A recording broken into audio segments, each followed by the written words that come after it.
White cops lie about a black woman in court shocked when she flashes her CIA clearance. They thought they had her cornered.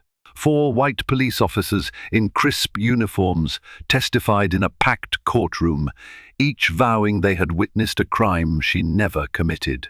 The judge listened intently, a subtle frown on his face. Every spectator in the gallery sat on edge, hearts pounding, as these officers systematically painted a picture of a so-called dangerous criminal. Yet the tall, poised black woman at the defense table never flinched. Then, just when the officers believed victory was certain, she stood up calmly and slipped a small badge from her purse. The letters CIA glinted in the fluorescent light. The courtroom erupted. Kaya Rhodes had grown up in the heart of Philadelphia. From a young age, she cultivated a sharp intellect and an unbreakable spirit. Raised by a single mother who worked 2 jobs, Kaya learned that honesty was everything once trust was gone. It rarely returned. As a teenager, she channeled her grit into excelling at school. She was especially gifted in linguistics, picking up Spanish, French, and a smattering of Arabic and Farsi with astonishing ease. By the time she graduated high school, she had already secured a partial scholarship to the University of Pennsylvania. Her life took a dramatic turn during her sophomore year. A CIA recruitment officer gave a guest lecture on national security at one of her political science classes. Kaya's ears perked up at every mention of language proficiency, cultural intelligence, and undercover work. The lecture ended with a recruitment pitch. The agency sought capable, diverse talent ready to serve their country in multifaceted roles.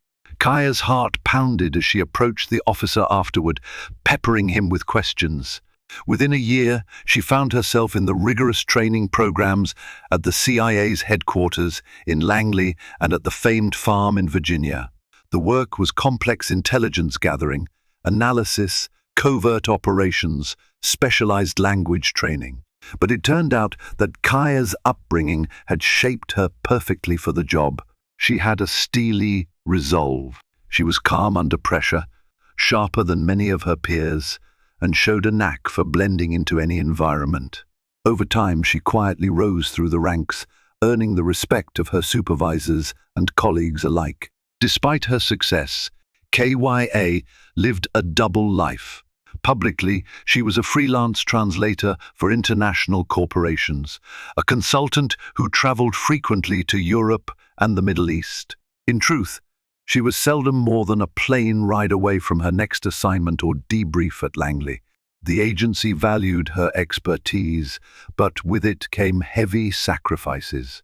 She could not speak freely about her experiences. Her travel schedule often made a personal life impossible, and she had to maintain a strict code of secrecy even around people she loved. Still, she pressed on. Kaya believed strongly in service to her country and in the work she was doing to keep people safe. Every operation, no matter how small, felt like a chance to put her skills to use for a greater purpose. Through it all, her mother remained the only anchor she had back in Philadelphia. That anchor is what eventually brought her to the small suburban town of Grimbley in Massachusetts on a crisp autumn day. Kaya's mother, Paula, had suffered a mild heart attack. After recovering in a local rehab facility, Paula moved in temporarily with Kia's aunt, who resided in Grimbley. Kaya took a few weeks off from her CIA duties, telling her superiors she needed personal leave. They agreed without question. Kia rarely asked for time off, so it was clear this was serious. So there she was in Grimbley, a quiet place known for its historical library, old Victorian houses, and a police department with a questionable record on racial profiling. Kaya had no idea she was about to be thrust into a situation that would test everything she'd learned in her clandestine career. Fate was rolling its dice, and the first throw landed squarely on the day she decided to go grocery shopping at an ordinary supermarket on the edge of town. The supermarket was an unremarkable establishment called Wilbur's Market. Tired after a sleepless night tending to her mother, Kia pushed a squeaky shopping cart while scanning a lengthy grocery list scribbled in her mother's messy handwriting. She needed fresh produce, low-sodium soups, whole grain bread, everything recommended by her mother's doctor. Aisle 9 was the baking aisle: sugar, flour, spices. Although her mother needed a careful diet, KYA contemplated making sugar-free brownies, hoping they might raise her mother's spirits. As she scrutinized the back of a sugar substitute package, she felt the pressure of a gaze. Turning, she noticed an older woman, perhaps late 60s, squinting at her.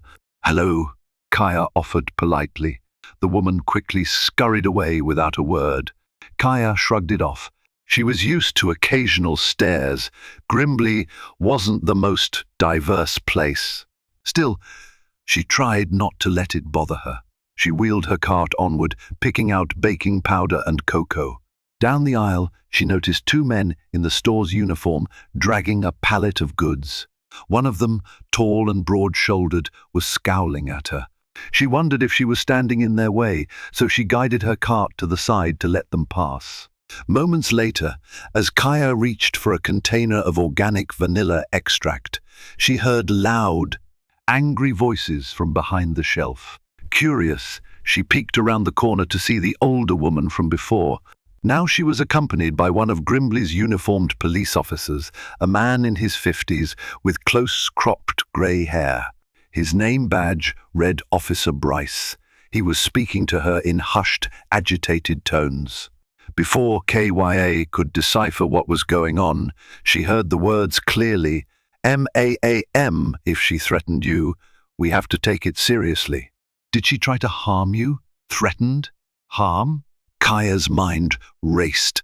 The older woman was pointing in Kia's direction, her voice trembling as she insisted that she had seen a suspicious black woman acting aggressively. Kaya's blood ran cold. She had done nothing more than greet the woman politely and attempt to buy groceries. Suddenly, the manager and the other employee came rushing from the back, whispering in the officer's ear. The rumor swirling around seemed to revolve around the idea that KYA was some sort of shoplifter or aggressor. Each retelling seemed to amplify the story. Perhaps the older woman's anxiety had taken on a life of its own. Unable to stand by, KYA calmly approached them. "Is there a problem, officer?" she asked, forcing a polite smile even though her heart hammered in her chest. Officer Bryce's eyes narrowed. "We've received a complaint that you were harassing a customer and acting belligerent. We also have reason to believe you might be stealing items." KYA blinked, stunned. "Excuse me, I haven't." She gestured to her shopping cart. Everything in it was neatly arranged, with no sign of theft. "You can check my receipt for anything you like." Officer Bryce clicked his tongue. "We're going to need to talk to you outside." The older woman nodded vigorously, her eyes still fixed on KYA. The two store employees hovered, uncertain. Kaya's hands clenched the handle of the cart. She was keenly aware that any sudden movement could be misconstrued. Her CIA training flashed in her mind. Remain calm, assess the environment, gather as much information as possible before reacting. She noticed the employees, the store manager, even other shoppers beginning to stare.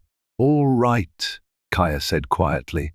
"Let's go." And so, in the middle of an ordinary afternoon, on an ordinary errand, Kaya found herself escorted out of the store by a policeman convinced she was a criminal.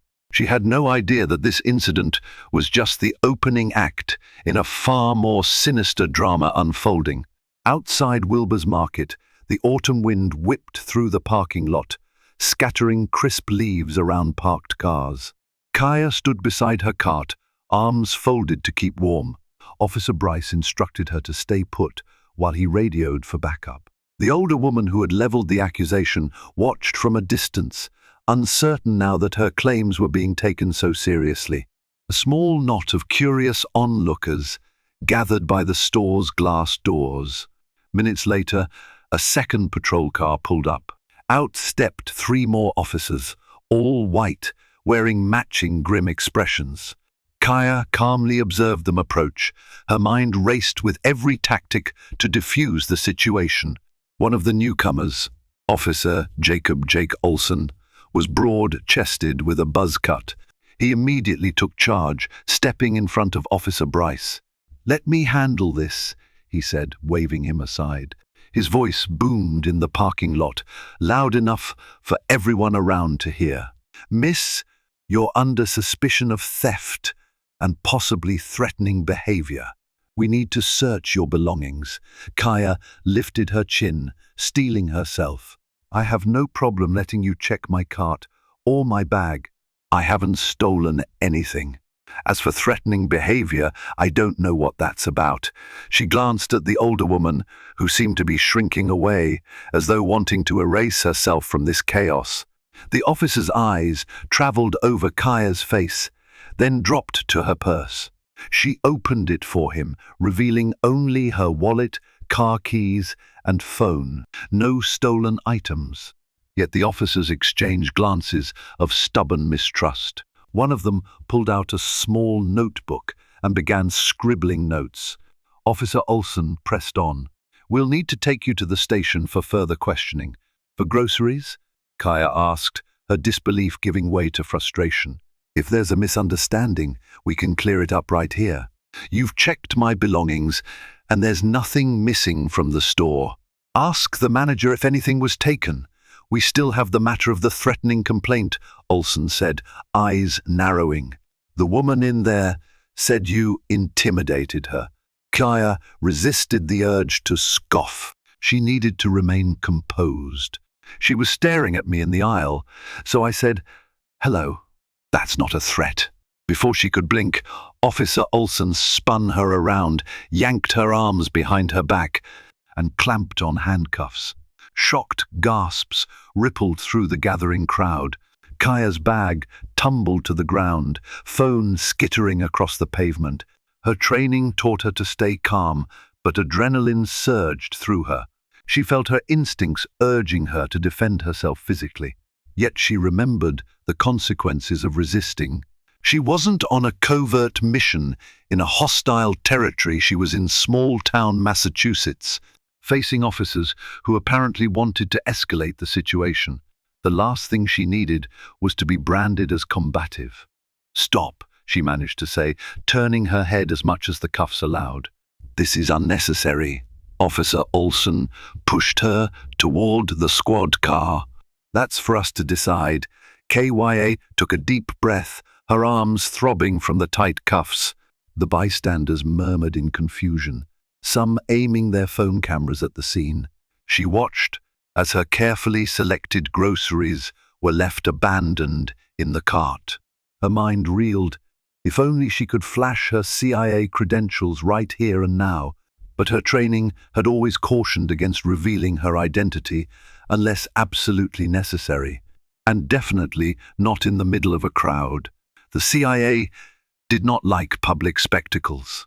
So she kept her silence as the officers hoisted her roughly into the patrol car. The door slammed shut. Through the window, she saw the older woman skulking back into the store, face pale. She clearly hadn't expected things to go this far, but the wheels had been set in motion. Kaya was on her way to the Grimbley police station, cuffs biting into her wrists, falsely accused and entirely uncertain how far these men would go to protect their narrative. Little did she know, their willingness to lie would surpass anything she had ever witnessed, and the fallout would be monumental. Arriving at the Grimbley police station was like stepping into a world where logic took a back seat to suspicion. The building itself was a squat concrete structure with narrow windows, exuding a sternness that matched the temperament of those inside. Kaya was led through a hallway of scuffed linoleum floors, past flickering fluorescent lights, until she reached a small holding area. They took her fingerprints, mugshot, and personal information. She clenched her jaw, fighting a mixture of anger and incredulity. Still handcuffed, she tried to explain to the officer processing her that it was all a misunderstanding. Her pleas fell on deaf ears.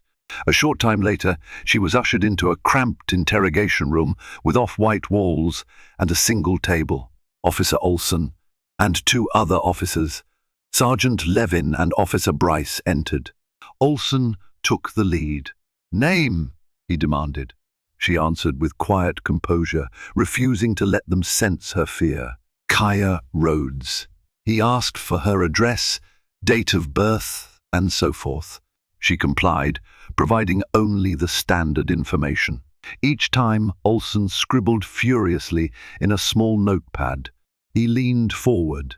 "So, Miss Rhodes, do you often threaten elderly women in grocery stores?" Kaya inhaled slowly, a technique she'd perfected during CIA training to maintain composure under interrogation. "I never threatened anyone. I merely said hello." The tension in the room crackled. Sergeant Levin folded his arms across his chest. "We have a sworn statement from the victim. She said you were, let's see, menacing in tone and posture." Kaya stared at the men, gauging whether logic would ever permeate this conversation. "Is there any actual evidence?" Officer Bryce, seemingly overshadowed by Olson, cleared his throat. "Witness testimonies count as evidence," he muttered, though he refused to meet her gaze. A knock on the door interrupted them. A female officer poked her head in. "The public defender is here." Within minutes, a slim woman with sharp eyes and a briefcase walked in. She introduced herself as Maya Patel, the public defender on duty. "Officer, I'd like a moment alone with my client." Olson bristled but exited with the others. "I'm sorry about this," Maya whispered, her tone sincere. "Grimbley Police Station has a bit of a reputation for, let's say, overzealous policing. There's word on the street about potential corruption, but it's tricky to prove." KYA eyed her cautiously. "What's going on here exactly? I didn't steal anything or threaten anyone. This entire situation is baseless." Maya nodded, flipping open a file. "Their report states that you verbally harassed and threatened an elderly female customer and were caught attempting to leave the store with unpaid merchandise. Honestly, I've seen them pull stunts like this before, especially targeting people of color. It usually ends up with them dropping charges once they realize they can't prove anything. But sometimes they double down, particularly if they think you'll just plead out." Kaya exhaled. "I won't plead guilty to something I didn't do." Maya leaned in, voice hushed. "I need you to be prepared. If they sense you're determined to fight them, they might escalate. They'll pad the report with false claims or get their buddies to say they saw you do something you didn't. They're known for testillying." She paused. "Look, if you have any leverage, anything that can put them in check, it might be wise to use it." Kaya's heart pounded. Could she trust Maya enough to reveal her CIA credentials? Possibly, but the agency's protocols were rigid.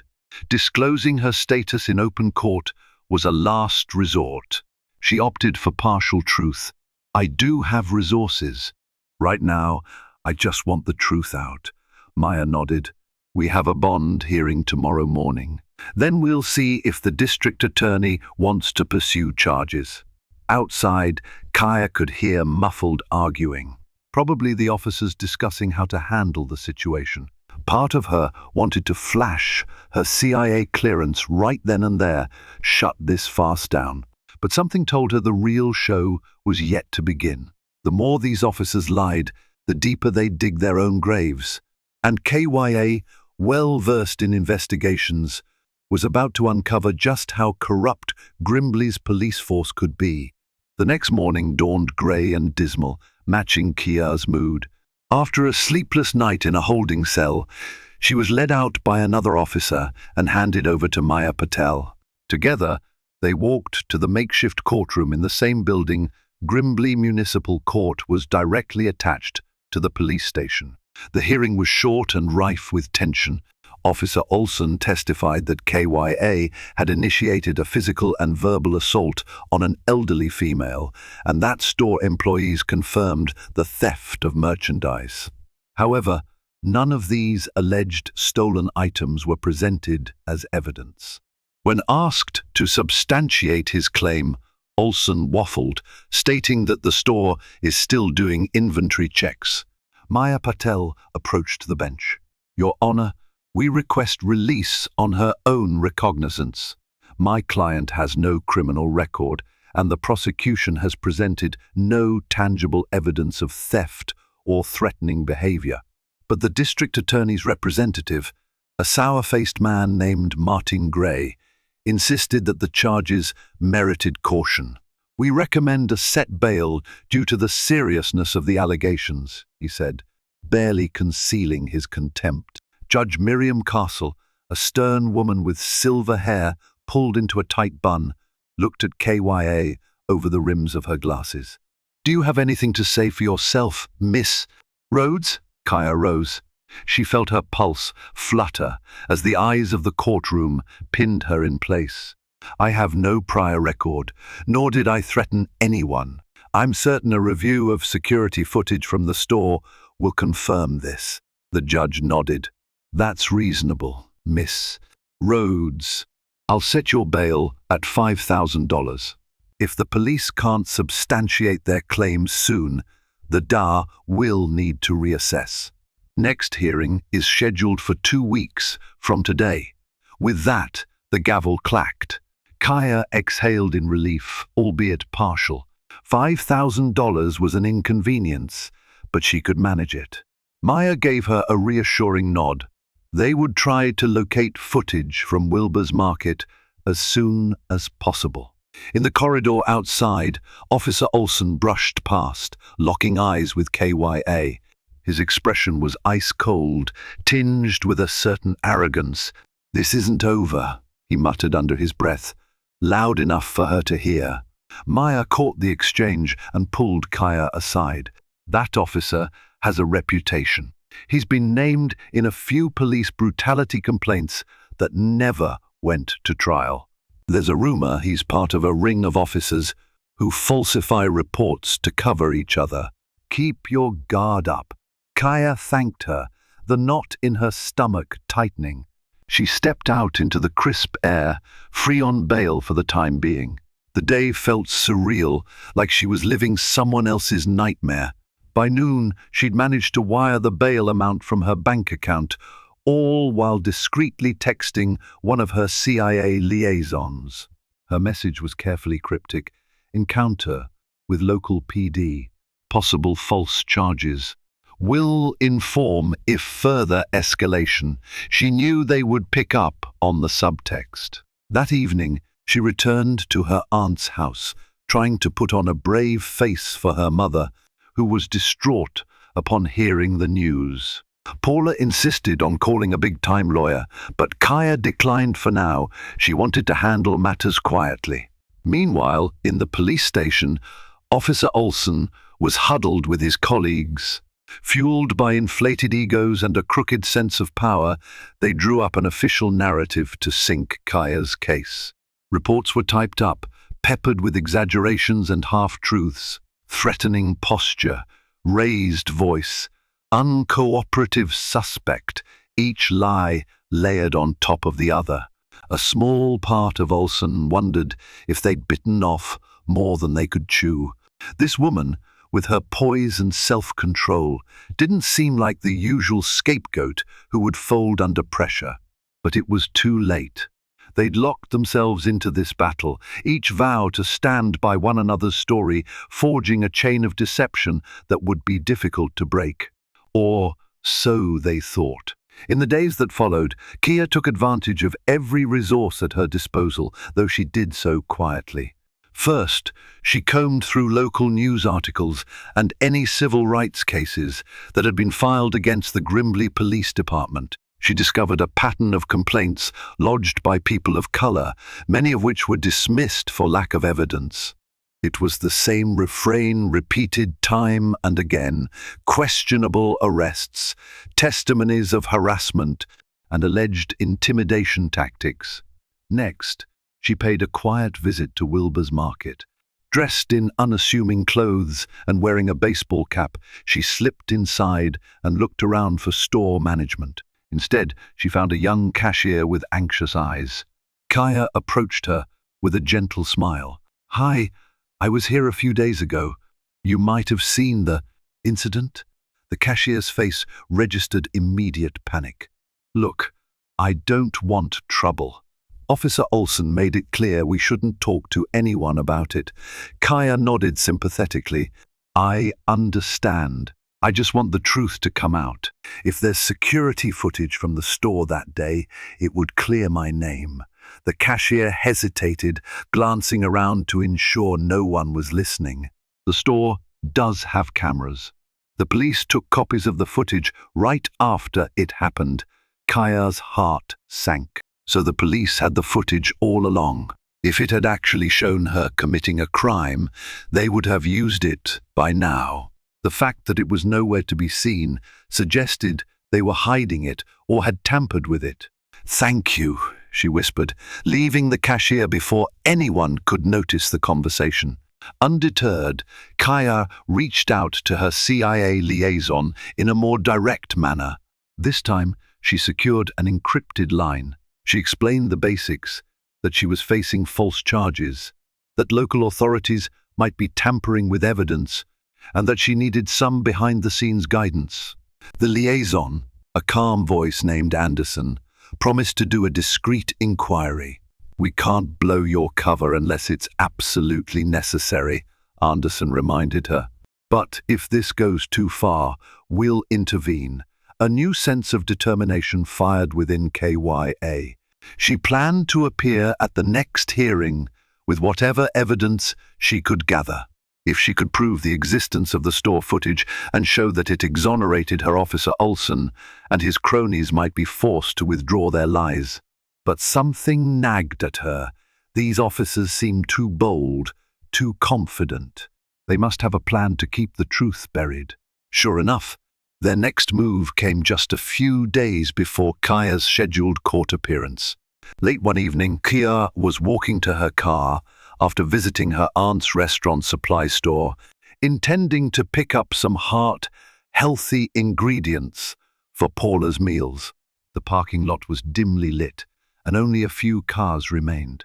She heard footsteps behind her, heavy, purposeful. She spun around, adrenaline surging. Two figures emerged from the shadows. They wore civilian clothes, but Kaya immediately recognized them as two of the officers who had been in the courtroom, Officer Bryce and Sergeant Levin. "Evening, Miss Rhodes," Bryce said, trying to sound casual, but his voice carried an undeniable menace. Levin simply stood with arms crossed, glaring. "Is there a problem, officers?" Kaya asked, forcing her voice to remain steady. Bryce stepped closer. "We heard you've been snooping around Wilbur's." Asking questions, his lips curled into an unpleasant sneer. "I'd be careful if I were you." Levin cracked his knuckles. People who go poking their noses into police business sometimes end up in places they don't want to be. Kaya's throat constricted. She knew they were trying to intimidate her into backing down. After a brief silence, she mustered her calmest tone. "I'm not poking my nose into anything. I'm simply gathering evidence that proves my innocence." Bryce's eyes narrowed. "Let's be clear, we're the law around here. Don't make the mistake of thinking anyone will believe your story over ours. You won't find that footage you're hoping to get. It's gone." A cold wave of dread washed over KYA. She suspected as much, that the footage might be destroyed or doctored. But hearing it confirmed felt like a punch to the gut. The men stepped back, as though they believed their message was sufficiently delivered. Kaya watched them walk away, her heart pounding. She climbed into her car, locked the doors, and let out a shaky breath. They had practically confessed to tampering with evidence. But they also made it clear no one would stand against them, at least. No one local. She needed a higher authority or a strategic plan to corner them, and she had only days left before her next court date. That night, she made a difficult decision. If these men were willing to lie so brazenly and destroy evidence, revealing her CIA status might be the only way to blow the lid off their corruption. But it was a nuclear option, one that could imperil her career and compromise her covert work. Still, the scales of justice were wildly out of balance in Grimbley, and Kia was determined not to become the latest victim of systemic abuse. The day of the hearing arrived with a stormy sky, thunder rumbling in the distance as if nature itself sensed the brewing confrontation. Kaya dressed in a simple navy pantsuit, her hair neatly pulled back. She carried her worn leather portfolio, inside of which she had placed various documents, her plane tickets, receipts, and a statement from her aunt verifying her whereabouts on the days in question. Outside the courthouse, a handful of curious onlookers milled about, some holding signs that read, "Stop Police Corruption in Grimbley." Kia was surprised to see them. Perhaps word of the department's shady history was starting to spread. Inside, the courtroom buzzed with quiet tension. Officer Olson sat at the prosecution's table alongside Martin Gray. Behind them stood Officer Bryce, Sergeant Levin, and a few other uniformed cops. Their expressions were a mixture of smug confidence and simmering hostility. The older woman who had first accused KYA was notably absent, though. When the judge called the session to order, Maya Patel opened her remarks by stating that KYA was innocent of all charges, pointing out the glaring lack of forensic evidence or witnesses beyond the officers themselves. "We had hoped to obtain the store's security footage," Maya said, her voice tinged with frustration. "But it has mysteriously disappeared." Judge Castle frowned. Mysteriously disappeared? Did the store confirm this? The store's management says the police took the initial footage, but that the backup system allegedly malfunctioned. They cannot locate the files. Murmurs rippled through the gallery. Kaya watched Olson shift in his seat, a slight smirk on his lips. But if he was expecting her to cower, he was sorely mistaken. De Grey stood up, clearing his throat.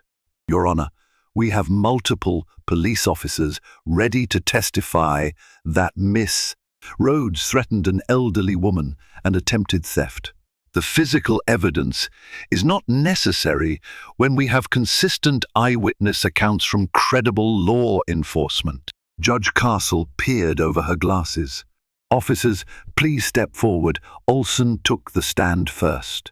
He spoke in a rehearsed manner, systematically describing how he supposedly saw Kaya raise her voice, corner the old woman, and then conceal items in her purse.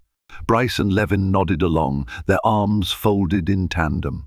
Kaya listened, stunned at the sheer audacity of their lies. The entire testimony was a script, each officer parroting the same version of events. It was textbook perjury. When Maya had a chance to cross-examine, she did her best to poke holes in their timelines and highlight the absence of tangible evidence. Yet the officers stuck to their story, offering defiant or evasive responses. The entire courtroom felt suffocated by the tension. Finally, it was Kaya's turn to take the stand. Her palms felt clammy, but she calmed herself with a slow inhale and exhale, just as she had been trained. She recounted her version of events, describing how she'd only said a polite hello to the older woman and had placed every item from her basket onto the conveyor belt at checkout. She concluded her statement by emphasizing that she'd never had so much as a parking ticket in her life. The DA sneered, "Yet multiple officers accuse you of the same misconduct. Are you implying they're all lying?" Kaya gazed at the judge, then at the gallery. "Yes," she said calmly, "they are lying." Silence draped over the courtroom like a suffocating blanket. The DA's mouth twitched in annoyance at Kaya's direct accusation. Officer Olson leaned back in his seat, arms behind his head, as if daring her to prove anything. Judge Castle folded her hands. "Miss Rhodes, That is a serious allegation. Do you have any evidence to back it up? KYA swallowed, heart pounding. This was the moment. She glanced briefly at Maya Patel, who gave her a cautious nod. Then, reaching into her portfolio, she pulled out a thin, black, leather credential case. She stood and stepped away from the witness stand, approaching the bench with measured steps.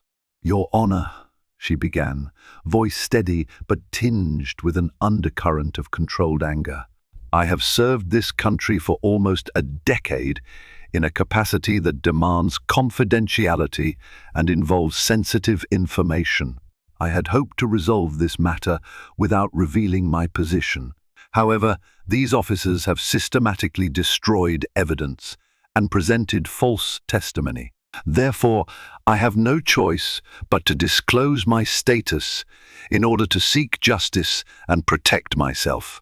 She opened the credential case and carefully handed it to Judge Castle. The judge's eyes flickered in surprise.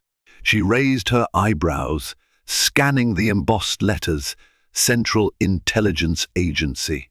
Credentials verifying Kaya Rhodes's active clearance level. A hush fell over the gallery. One could hear the faint rustle of clothing and the muffled gasp of a shocked spectator. Even the Dar looked taken aback, fumbling with his notes. Officer Olson's bravado dissipated in an instant. His face contorted into a grimace, as though he realized he was facing an opponent far more formidable than a random civilian. Judge Castle cleared her throat, her composure wobbling momentarily.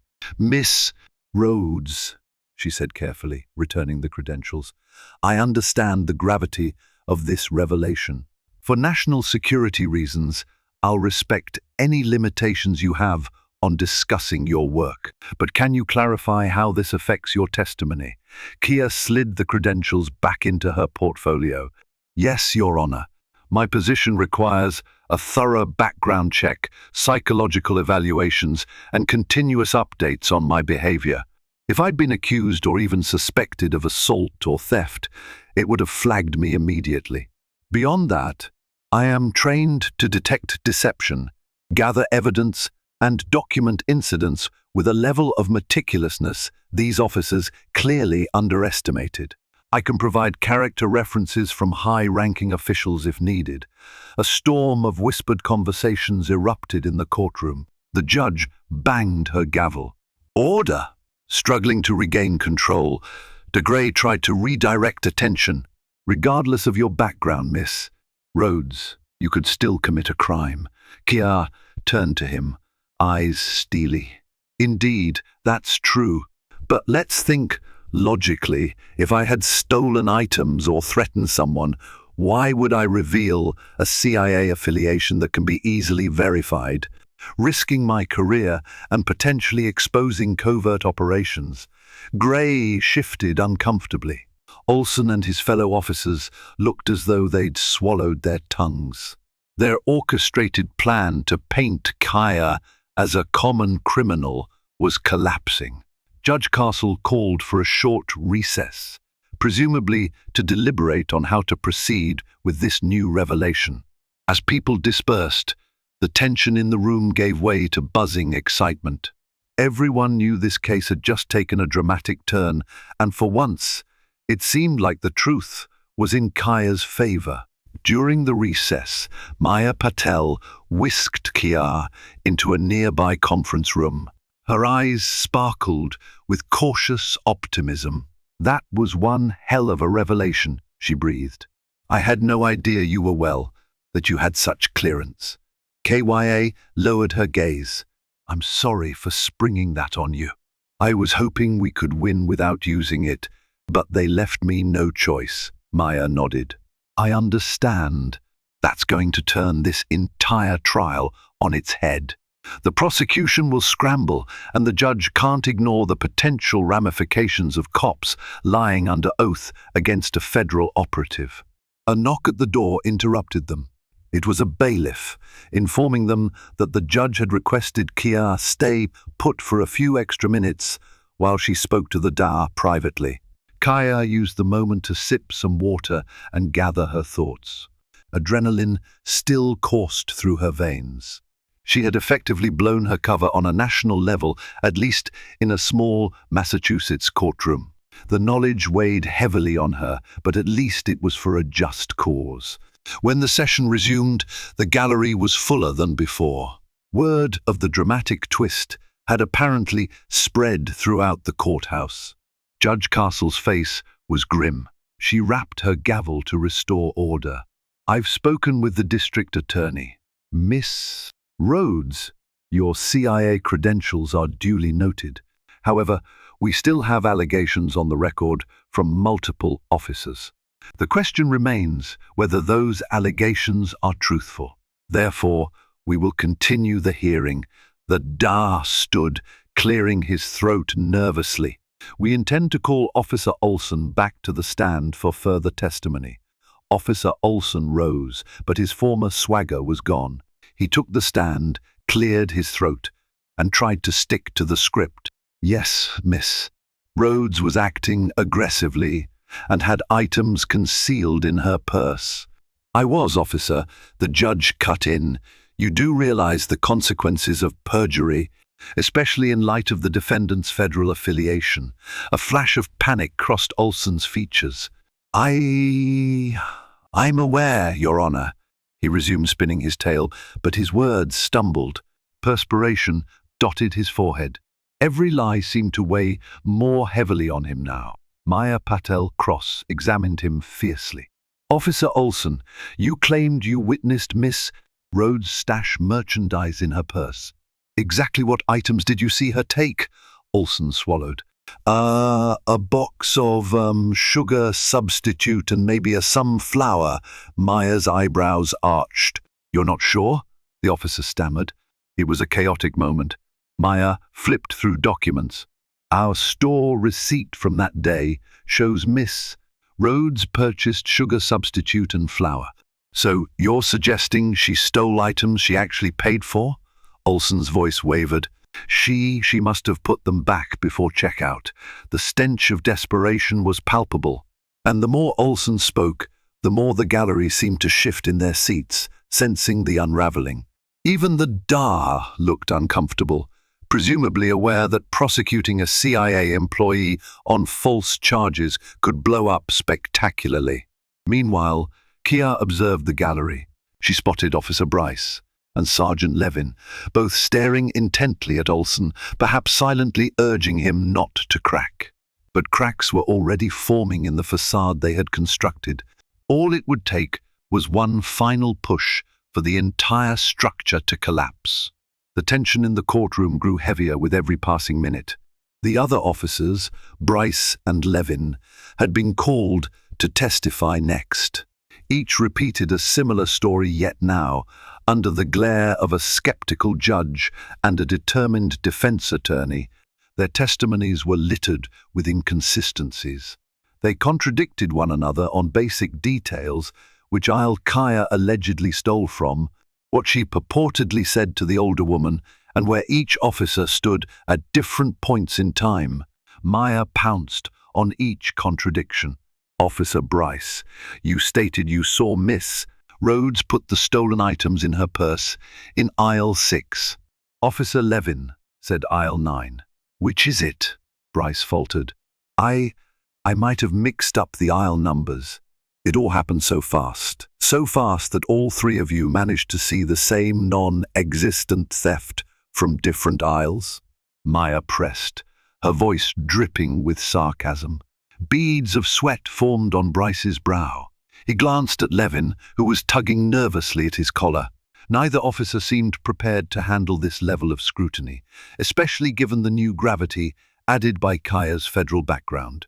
Suddenly, the judge interjected. "Officers, the first suggest you each consider the ramifications of giving false testimony.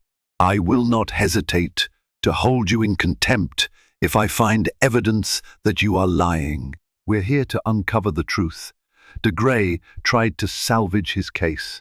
"Your Honor, police officers often have to recall events in chaotic situations." Minor discrepancies can occur. Judge Castle lifted a hand to halt him. Minor discrepancies, yes, but these are substantial differences. We also have no physical evidence. No stolen items were recovered, and apparently no store footage. From the back of the courtroom, a new voice suddenly rang out. "That's not exactly true, Your Honor." Heads turned, and the bailiff stepped aside to admit a short, bespectacled man holding a laptop. He wore a Wilbur's Market name tag that read, "Kevin Morales, its specialist." His voice shook slightly, but his gaze was resolute. Maya Patel blinked. "Your Honor, permission to hear from this new witness." Judge Castle glanced at Kevin and then nodded. "Step forward." Kevin approached the front, carefully setting his laptop on the witness podium. "I work for Wilbur's corporate department," he explained. "We have a backup cloud server for all store camera footage. When the Grimbley police came to take the footage, they took the local server files, but they didn't know about the backup cloud system. I pulled the video after hearing about the court case. It took me a while to locate it, but here it is." A rush of excitement rippled through the gallery. Officer Olson and his cronies stared at Kevin, eyes wide, as though they were seeing a ghost. Kaya's heart hammered. This was the break she had hoped for, but hardly dared believe would happen. Judge Castle leaned forward. "Mr. Morales, are you telling this court that you have the store's security footage from the date in question?" Kevin nodded. "Yes, Your Honor. It clearly shows Miss Rhodes browsing items in aisles 8 and 9. She says a quick hello to an older woman who looks startled, but Miss Rhodes moves on without confrontation. Then you see her proceed to the checkout lane, scanning and paying for every item. There's no theft, no threatening behavior. The judge exhaled a soft sigh, relief or exasperation, or both. "May I see this footage?" "Of course." Kevin opened the laptop, cued the video, and angled the screen so the judge and the attorneys could see. Silence filled the room as they watched. Only the clicks of the trackpad and the low hum of the ceiling lights broke the hush. The video, though not high resolution, clearly captured KYA's calm demeanor. She indeed greeted the older woman politely, who appeared to recoil in fear. There was no theft, no aggression, nothing to warrant an arrest. Maya Patel glanced at Kia, a triumphant spark in her eye. Kaya remained composed, though inwardly she felt a massive weight lifting from her chest. Finally, the unvarnished truth was laid bare. Judge Castle's gaze shifted to the officers, who looked like cornered animals. "Officers Olson, Bryce, Levin, can you explain why your account of the incident differs so drastically from the video evidence?" Olson fumbled. "The footage must be incomplete. She could have threatened the victim off camera." The judge's impatience spiked. "The alleged victim isn't even present today to confirm your story. And the footage clearly shows Miss Rhodes never concealed items in her purse. Given what I've seen, I'm inclined to believe the defense's argument that these charges were fabricated." She gestured for the Da to approach the bench. A hushed conversation ensued, the Da gesticulating with frustration. Finally, he turned to the courtroom. "In light of the new evidence, the prosecution moves to dismiss all charges against Miss Rhodes without prejudice." A collective exhale swept the room.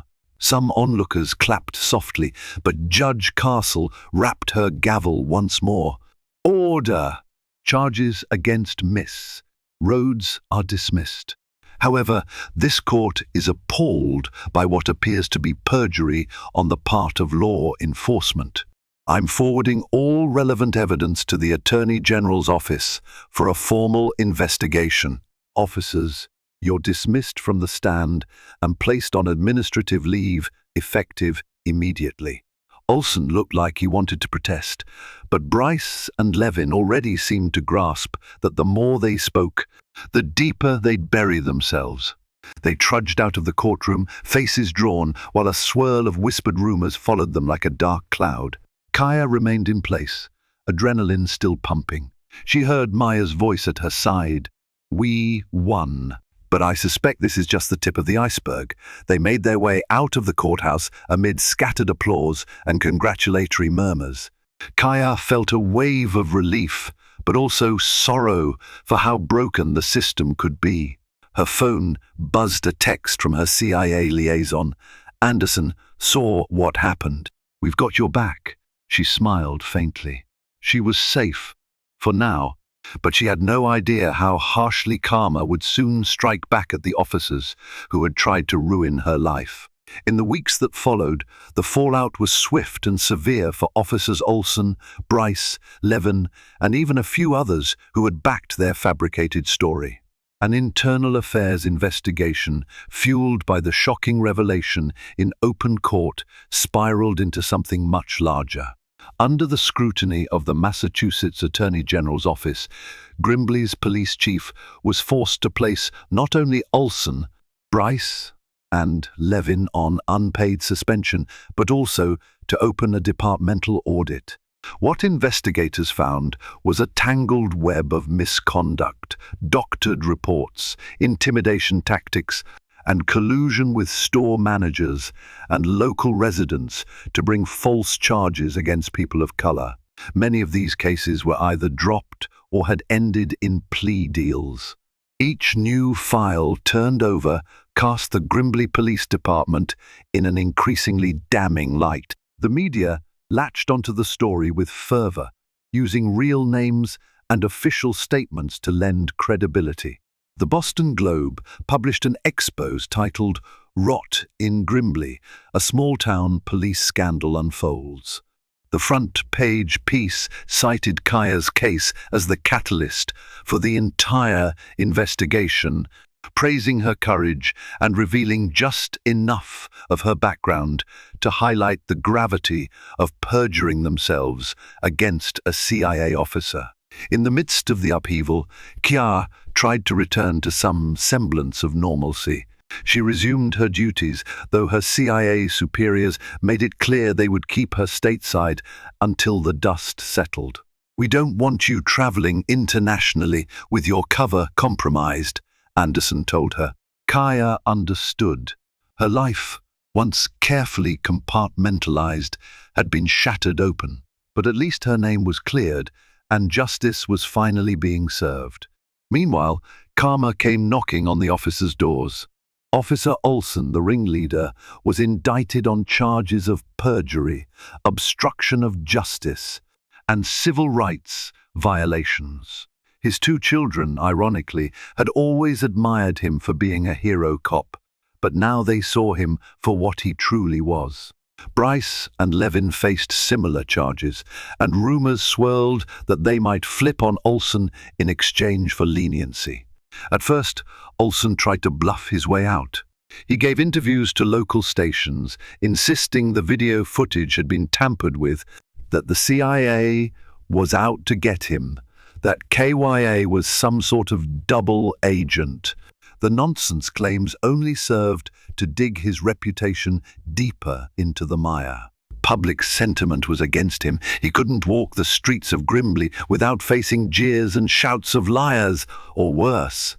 Eventually, lawyers convinced Olson to plead guilty to some charges in hopes of reducing his prison sentence. The day he entered the plea, on a crisp morning with swirling winds that felt eerily similar to the day, Kaya was first arrested. He looked broken.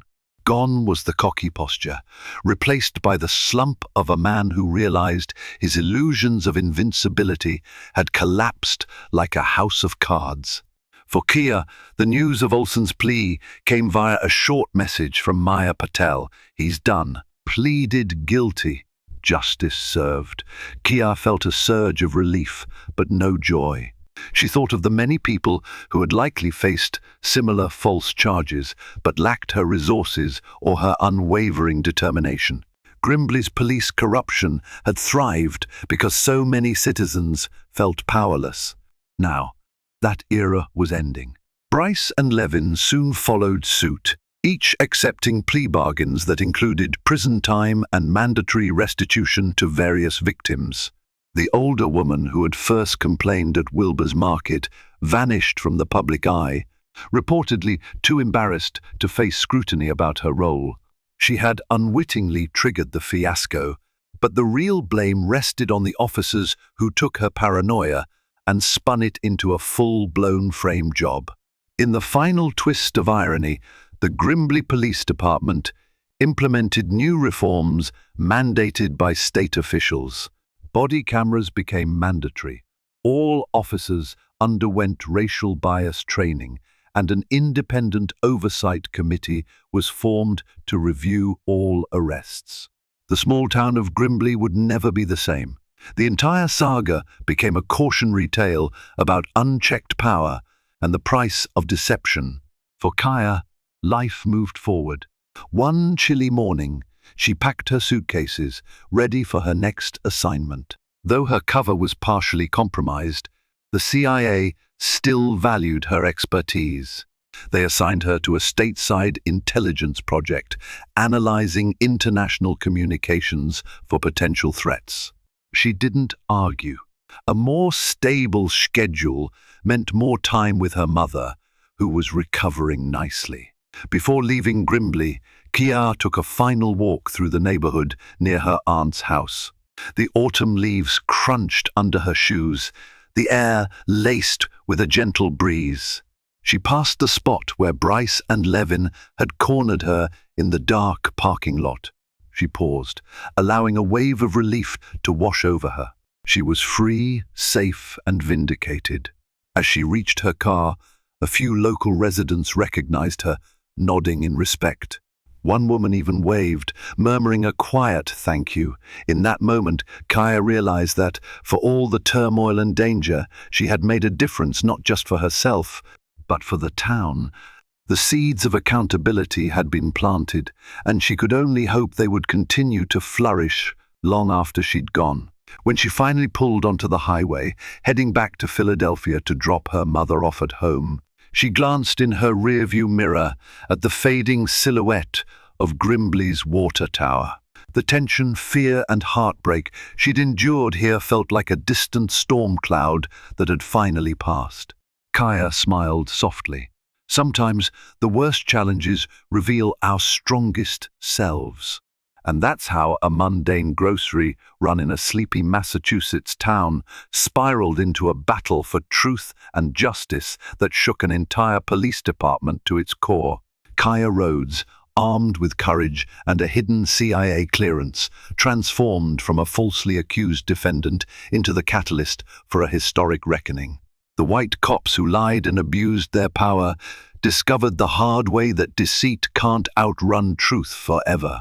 Kaya's story is a stark reminder that we must stay vigilant against injustice and never hesitate to shine a light where darkness thrives. If you found this story gripping, enlightening, or inspiring, please do me a favor, hit that like button, share it with someone who needs to hear it, and don't forget to subscribe to this channel for more dramatic real-life tales and thought-provoking stories. Your support keeps us shining a light on the truths that matter most.